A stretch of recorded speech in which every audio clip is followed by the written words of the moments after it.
What is shakin', Internet? This is Saltz bringing you the How to Tank for Dummies Bloodmaul Slag Mines guide. This guide will cover the Bloodmaul Slag Mines dungeon in Warlords of Draenor, focusing on tank mechanics but covering other aspects as well, including the normal and heroic versions, trash, and bosses, as well as covering the various achievements. It'll be broken up by bosses. Click on any of the annotations on the screen to jump directly to any boss. For those of you already in the dungeon and needing a quick synopsis, you should head right at the first, then right again to the first boss, which you shouldn't stand in front of his rocks when he kicks them and tank the ads. Then back around to the left and left again for all the fire guys, which you should focus the ads down and then interrupt them, especially Calamity, while avoiding cones from your ruination. Then up north for the third boss, where you should watch for rolling boulders back and forth, and kill ads on the last boss while not standing in fire. I'm actually not sure why we're invading the mines, but I think it's because ogres are bad, okay? Either way, the trash at the entrance is pretty straightforward. The enforcers are pretty easy, but they do damaging cone attacks that stun you if you don't move. So, move. The slavers' ads will enrage, but don't really do too much damage overall, so pretty much ignorable. Overseers are a bit more problematic, casting suppression fields, which shouldn't be stood in, and subjugate, which will make your teammates go crazy for a bit. Both are interruptible, but I'd focus on not letting subjugate go through. Geomancers will cast some damaging spells, but nothing too terrible or noteworthy. There is a warder ad right before the boss as well that should be interrupted and when he casts Frightening Roar. Two more warder ads will also show up right before pulling the boss. Now, Slave Watcher Crushtoe is the first boss here that we'll cover, and fairly simple. He will cast Earth Crush often, which does line damage. Don't stand in front of him when he does this, and he pulls out a giant spike of earth in front of him. Wild Slam is also a constant move, which will knock everyone away from him. Right after that slam, he'll leap to a player dealing some damage. Nothing you can do as a tank, so just run back to him. Ferocious Yell is a party-wide damaging move, and should be interrupted. He'll also spawn minor ads. They are a minor threat. Get it? Just AoE tank them and completely ignore them. Now, there are no changes to this fight at all in Heroic, so no worries there. Okay, after killing Crushtoe, the achievement Come With Me If You Want to Live starts just behind him. There is a wheel moving around and around, with Crowman the Barbarian pushing it.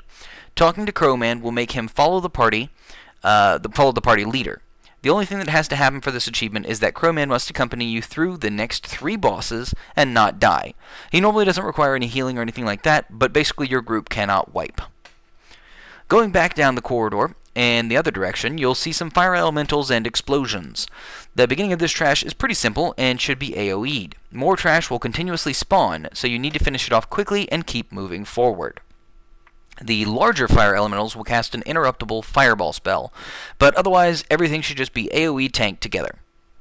Be careful near the very end as the elementals and ogres are fighting, and once you pull them, they will both start attacking you, which can cause you lots of problems, so be ready with at least minor cooldowns.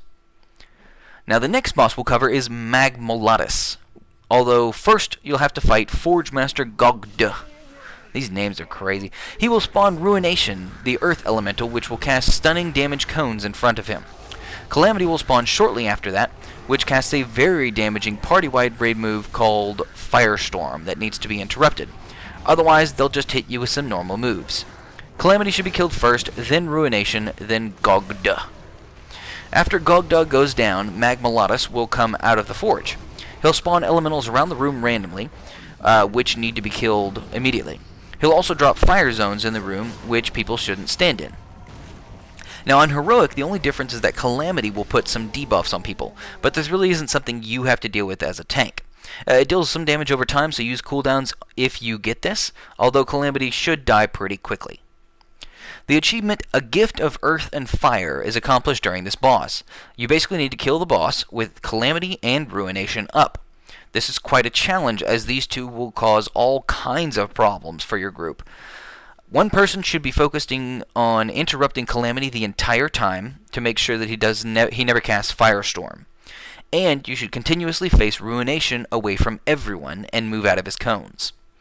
The elementals that spawn in Phase 2 need to die quickly as well, since they can cause even more problems for your group. Now, moving north through the dungeon, you'll make it through some more trash. Nothing new here except for a worm, which doesn't do anything special at all. The last pack of trash is awful, since it's one of pretty much every bad trash in the dungeon so far. You need to dust off your CC and focus Overseers first, then Warders, then Geomancers, then the Enforcer. You need to keep the Enforcer faced away from the group, so his cone doesn't hurt anybody else, and interrupt Ferocious Yell from the Warders, but overall just using CC is the best call. Raltal is the third boss, and is kind of a fun one. He generally is easy to tank since he doesn't move and only has 2 real moves. The first is Fire Boulder, which will drop balls on you that roll down the bridge. He drops 3 balls at a time, and they roll down in a straight line, either the left side of the bridge, the right side of the bridge, or the middle of the bridge.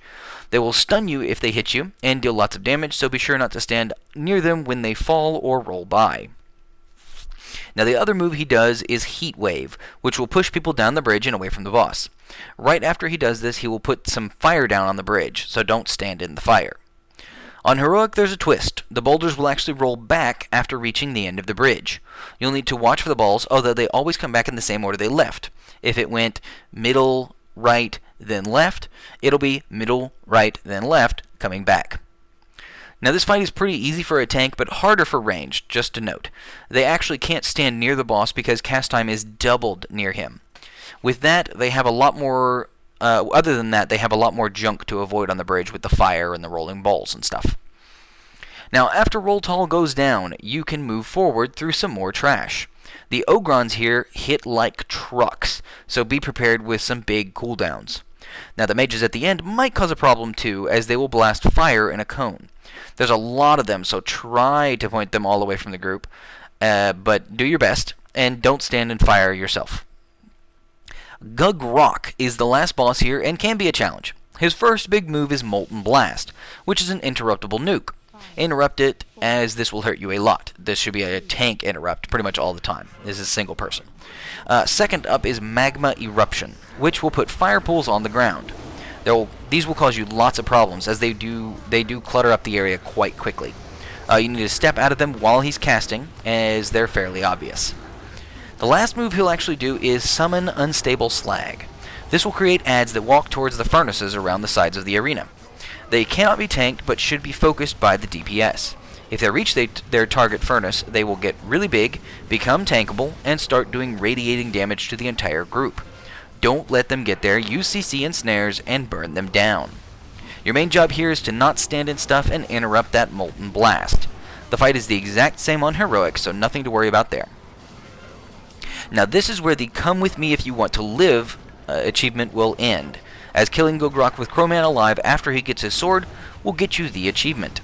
There is another achievement during the fight, Is Draenor on Fire?